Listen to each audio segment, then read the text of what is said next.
Estamos, Damián. ¿Cómo va, Paulino? Un verdadero gusto. Acá estamos con Juli Tarrés, te saludamos. Sos el titular de la consultora Focus Market. Hablas ¿Y mucho. cómo se los ve? Sí, sí, exactamente. Estamos muy cómodos, estamos haciendo Estamos en una radio casa acá, en claro. nuestra casa, en Now, Es Gran que es Hermano. ahora, pero que en realidad llegó para quedarse para siempre. Y acá estamos, digamos, ¿está bien? Bien, Bueno, bien. escuchame una cosa. Felicitaciones. Desde ya, gracias. Hay como una especie de compendio de información cruzada respecto a qué está pasando con la inflación. El presidente ayer se envalentonó con un dato respecto a la inflación mayorista, que es del 15 de enero al 15 de febrero, que además, fruto del impulso a la baja del aumento de los precios, de la caída de los precios de los productos importados, tuvo un aumento de casi el 1%. Y entonces eso supone que es lo que va a ocurrir a partir de abril-mayo. En algún momento el gobierno se fijaba en la inflación núcleo, esa que está muy arriba, 3,1 el último mes. En otros momentos se observaba o fijaba la inflación minorista, pero anual.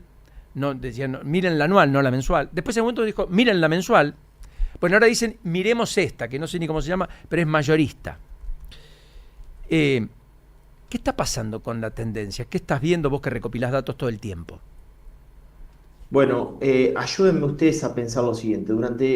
Antes que sea presidente Javier Milei, tomaba fuertemente el índice mayorista del IPI. Básicamente, ¿por qué? Porque es muy representativo de lo que pasa en bienes.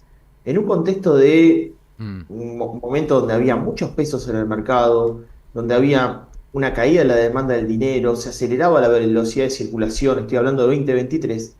Claro, los bienes subían fuertemente y era bastante, uno podía proyectar efectivamente lo que iba a pasar con la inflación minorista a partir de esa situación. ¿Por qué? Porque los servicios, que sí le incluye la medición minorista y no la mayorista, estaban regulados. Entonces vos era como muy transparente, o sea, si aumentaba los mayoristas, claramente iban a los minoristas. Ahora, creo que tendríamos que analizar lo siguiente, ayúdenme ustedes, ¿eh? Pero me parece que dos situaciones. En términos mayoristas, no tiene servicios eso, es plenamente bienes. Y lo que está aumentando más son los servicios respecto de los bienes. Dos, eso es una foto de febrero. Y a mí me gustaría ver la foto de marzo y la foto de abril con el quilombo que tenemos a nivel mundial. Y explico por qué. Yo el otro día decía, estamos a 30 días de importar inflación con un buque chino. ¿Por qué? Sí, es Porque si el cierto. quilombo de Estrecho de Hormuz, los materiales de la construcción, ya hay cierta especulación respecto de lo que pueden pasar con derivados de petróleo, plásticos, polipropileno, polietileno, polivinilo, todo eso, bueno, probablemente importes inflación en bienes y quizás Fertilizantes. exactamente pueda subir algo, no lo sabemos, pero probablemente pueda suceder eso. Entonces yo creo que es difícil en un contexto de lo que pasó en marzo tomar el mayorista y ojo, tampoco lo veo tan proyectado sobre el minorista porque no tienen efecto de servicios, que es lo que más viene subiendo en los últimos 20, que el propio presidente lo anticipó, o el ministro de Economía, que hoy iba a haber una corrección de precios relativos a la economía y ese es el año de 2026, ¿no? Claro, te sigo el razonamiento, Damián, y lo que vos intentás decir es, si tomamos en cuenta que en el último IPC, o sea, precios minoristas, lo que más subió fueron los servicios, y en este caso hablamos siempre de tarifas y colectivos principalmente, entonces no necesariamente que haya dado 1% en el mayorista en febrero te va a dar una inflación más baja a nivel general en marzo y quizás tampoco en abril. Sin embargo, cuando vos hablas con el gobierno te dicen, bueno, quitá estacionalidad, quitar readecuación de precios relativos y fíjate si el ACOR va a bajar. Podría pasar porque en este caso dio deflación en precios internacionales. Vos decís, bueno, hay un componente de precios internacionales que vamos a importar durante este mes y durante el mes que viene por la guerra. Entonces ahí quizás los precios son positivos y no hay deflación. Bueno, tenemos que ver efectivamente qué puede llegar a pasar. Primero, siempre uno puede desagregar los datos que se nos ocurran, pero a mí me parece que deberíamos ver qué va a pasar en materia de servicios, qué va a pasar en materia de combustible. Ejemplo, el gobierno seguramente va a tener pensado no derivar, como pasó ahora en marzo, el impuesto a los combustibles líquidos. En materia de servicio, cuando vos ves, no solamente tenés los regulados públicos, sino los privados. Y ahí Claro. tenés educación, tenés salud, tenés transporte. Bueno, yo creo que eso va a ser indefectiblemente que eso siga subiendo. Y quizás el dato más elocuente es el tema este de, bueno, en agosto, ¿puede llegar a cero la inflación? Lo volvió a ratificar el presidente, el ministro de Economía manifestó, bueno, no sé si va a ser en agosto, será en octubre, en noviembre. Yo digo ahí dos cuestiones, ¿no? Cuando Milei asume, quiero tomar la palabra de lo que el presidente de la Nación manifestó. Desde 2024, cuando se genera efectivamente el saneamiento del Banco Central de la República Argentina y el ordenamiento monetario, porque era un lío fenomenal, se cortó la emisión para financiar el déficit.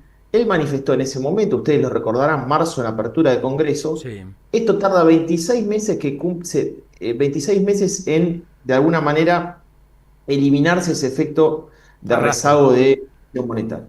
¿Eso saben cuándo se cumple? Y se cumple ahora. En agosto más o menos se van a cumplir 26, porque no son 24, más o menos en junio, julio, agosto, ese periodo se puede llegar a cumplir. Ah, porque vos decís desde que se Ahora, saneó el Banco Central en junio. Claro. exactamente. Ah. Ahora, ¿qué debería pasar para que empiece con cero la inflación? Y ayúdenme también. Primero, mantener cero la emisión neta. Ustedes saben que se emite, pero después se va sacando esos pesos con Bonos. documentos del Tesoro, Mm. letras, bonos, lo que sea. Superávit fiscal primario todos los meses se está cumpliendo. Estabilidad cambiaria, vienen muchos dólares por delante. Y no debería haber devaluación bruscas. Ojo, tema tarifa, transporte, combustible en los meses previos a agosto, porque si eso se va, es Ujú. el fenómeno que estoy explicando.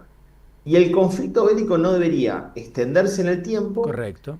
y suba fuerte de commodities, sequías, crisis externa, etcétera. Entonces, todo esto debería cumplirse y una de las situaciones que por ahí puede llegar a el gobierno tomar la decisión, bueno, si tengo mucha inflación del mundo, puedo ajustar servicios no subiendo tanto el nivel de tarifa, pero también en acuerdo con el Fondo Monetario Internacional. Por lo cual, creo que probablemente en el tiempo eso se logre, pero no sé si va a mí es mejor para la gente, ¿no? Que empiece con uno, vuelva a empezar con uno antes que vuelva a empezar con cero, ¿no? O volver al cero. No Enorme sé. abrazo, Dami, querido. Ha sido muy didáctico, como siempre. Cuídate mucho. Buen día. Buen miércoles por delante.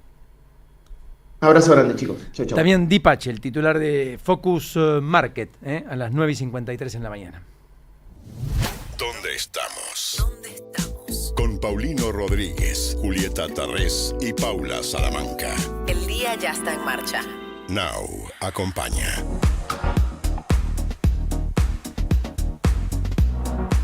Romina Wiener, cerramos el capítulo del tránsito, por lo menos durante la mañana bien tempranito. ¿Qué tenemos que saber a esta hora?